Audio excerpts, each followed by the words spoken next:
A North Spokane neighborhood has some new friends. These cute little bunnies have moved in just a few blocks east of the Northtown Mall.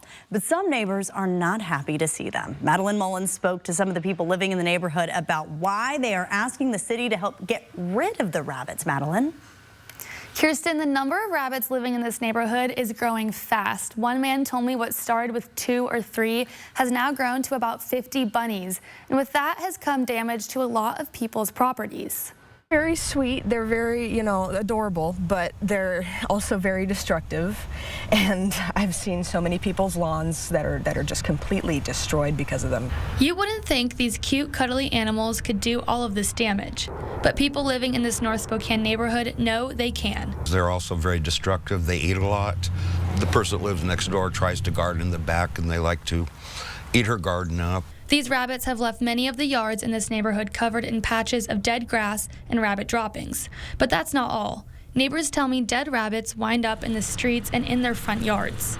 There's a lot of dead rabbits over here on Addison a lot. I've had to pick up several of them in the yard. But the rabbits are not the only uninvited guests. Word has spread about these rabbits, and people are now visiting this neighborhood to check these cute animals out.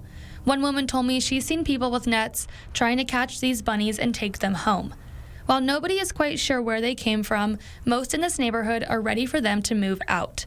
Dennis says he has reached out to the city council and Scraps, the animal shelter. Just no jurisdiction over it. There's no code enforcement for it. Nobody's taking claim to them as theirs per se, so there's not a lot that any of the agencies are able to do about it.